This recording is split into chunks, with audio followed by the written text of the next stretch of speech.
to tell you the date because I forget, and I always want to keep the dates clear because of timescales. So it's the 25th of September, and this morning I got an email from Eva to say that Leon's business plan was approved. So that is fantastic news.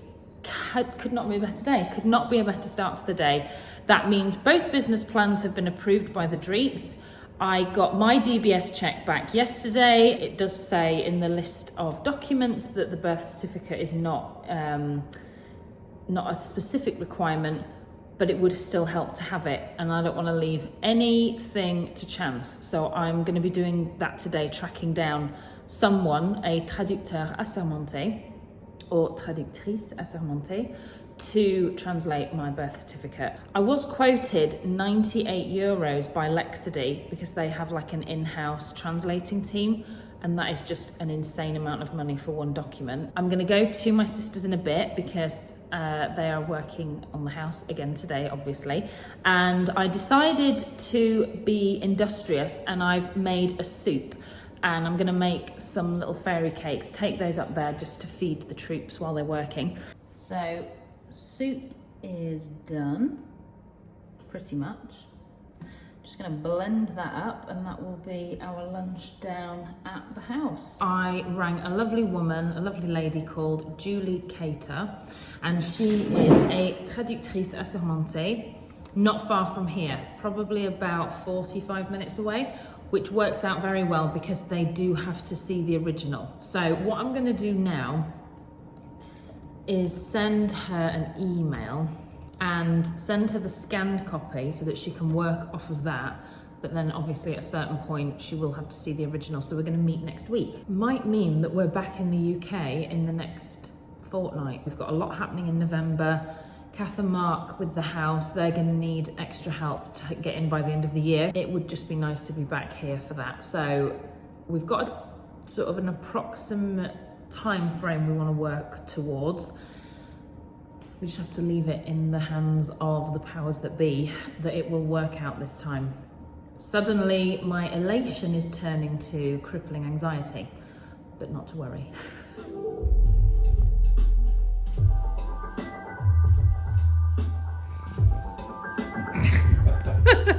Remy, who's that? Who's that?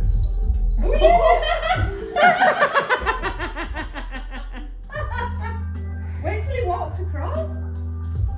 Remy, watch.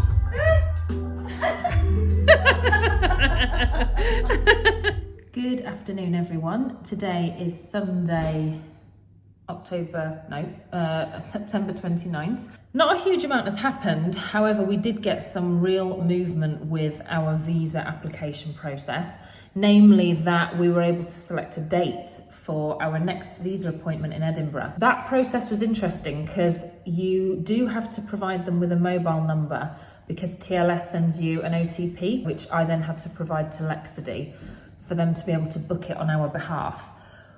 Even that in itself, if you look back on my very first vlogs, trying to book an appointment at TLS was quite the ordeal. And so even just not having to do that was a big weight off my mind. I already mentioned that we were able to get, there's Leon.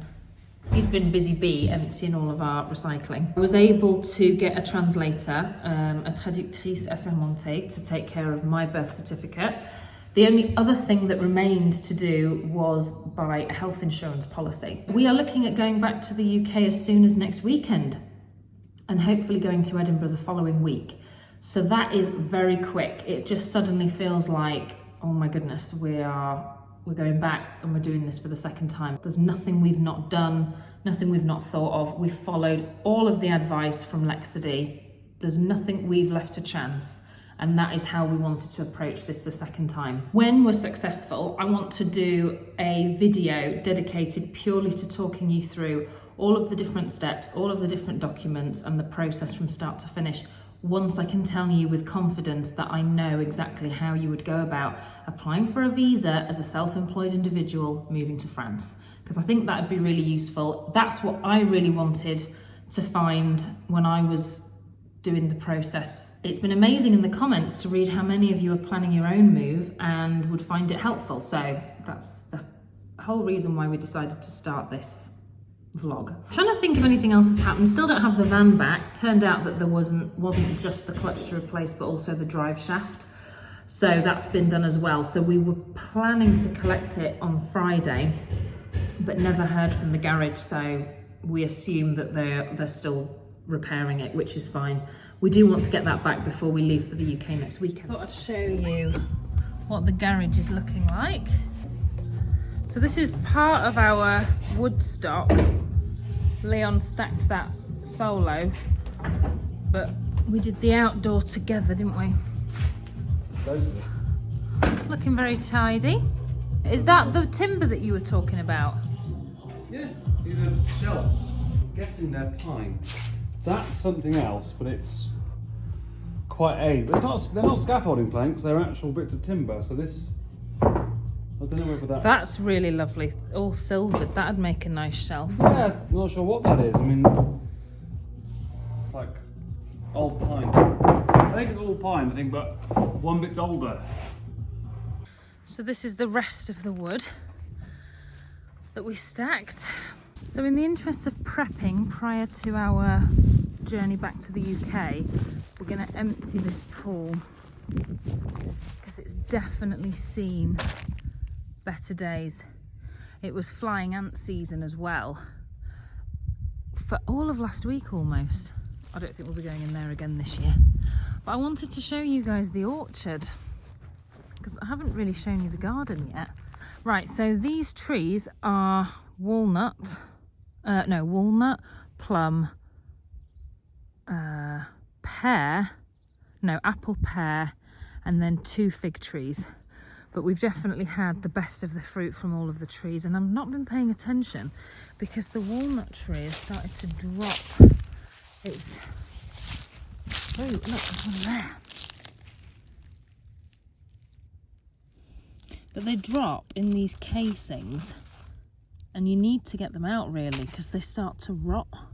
But some of them look pretty good. It occurred to me the other day that I'm always wearing this same fleece. I do own other clothes and I do wash this fleece, but it's just so nice and warm and cozy. Today was actually the first day. It was really quite cold. We got up early and we went to Sijiak, which is the best market anywhere round here, and we got a coffee, had a bite to eat, and then took my friend back to the airport. How are we feeling about this appointment looming? Nervous. I think we both want to just start our new life. We want to start work, and this trip back to the UK just feels like the last thing we want to do.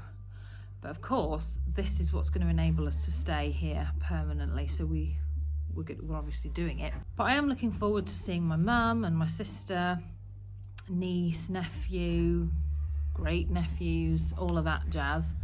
But yeah, I'm quite happy that I feel the way I do, because I thought by this time, if I was thinking, oh, I can't wait to go back, I'm missing it, a little bit problematic, but I don't feel that way at all, so I'm very happy. What a crazy journey to come back full circle to this, planning our next visa trip. I've already got a bottle of Veuve Clicquot in the fridge that my brother bought for me as a gift, my brother and sister-in-law, and I've decided that's going to be the champagne that we crack open when we get back here with our visas. And the start date for our visas happens to be our 10th wedding anniversary. So I feel a bit emotional thinking about it. The anxiety is unreal. Just trying to cope with that on a daily basis is enough. The moment I arrive back in France, I can just start work. Obviously, we will have to have a visit to the URSSAF to set up our businesses and get our SIRIT numbers first, but that's the only thing that we'll need to do. So I thought I'll set up my room and then I can come back and start receiving clients straight away. So I'm just about to pay for our insurance. So I just thought I'd run through just exactly what it is we're getting. I emailed fabfrenchinsurance.com is the company, and I believe they shop around. They're kind of like a portal, and they then sell you a policy that's best suited to your needs. You may not be offered the same policy as we have, and it could vary in price, but I just wanted to tell you what we're doing and what we're paying, just so that you can get an idea. And with the policy that we've ended up going for, there was no questionnaire required for that. They need to know an appointment for the visa.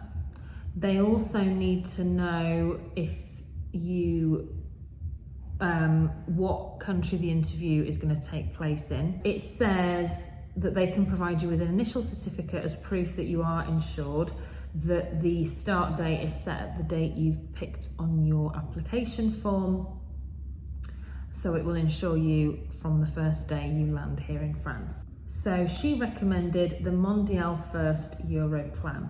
This plan comes with a yearly premium of €2,300 for a joint policy covering both of you. We've had a 100% success rate since mid-2021, and the policy has been tested with TLS UK, London, Manchester and Edinburgh. What they're saying is that the visa centres accept this policy, and they know that, and it's 100% accepted all the time, so that's good. It covers inpatient and outpatient care, doesn't include existing conditions or ongoing medication. €100,000 medical cover per person per year, repatriation assistance and public liability cover, 0 deductible excess on medical claims, so that's good. Yes, here's the refund policy, so this sets your mind at ease. Should your visa application get denied, we would be able to cancel the policy and refund it if you provide us with a letter or email from TLS or the embassy clearly stating that your visa application was denied. I've stalled because actually I was about to pay for it, but I may not, because I still haven't had the visa appointment date confirmed, and I really need to get that confirmed before I can pay for it, because that was relevant to the policy. So actually I'm not going to pay for it now. Only need that for the first year, because when you're paying tax here in France and you begin making national insurance contributions, you automatically qualify for social security number and therefore healthcare. But there can be quite a long delay between you beginning paying your taxes and the generation of your social security number. That can take a long time. Yes, so I'm not going to pay for it now. Just thought I'd talk you through that, just so you know exactly what we're doing. There didn't seem to be a good place to end the vlog, so I thought I'd show you some clips that I caught while I was out sightseeing with my friend Elise this past week. This is the beautiful Château de Hautefort in the Dordogne, and it was used on the set of the movie Ever After with Drew Barrymore. Highly recommend if you haven't already seen it. We caught some gorgeous views from the top. Please like, share and subscribe to our channel, France Unfiltered, if you'd like to see more of this same content. Once again, thanks for being here, and au revoir.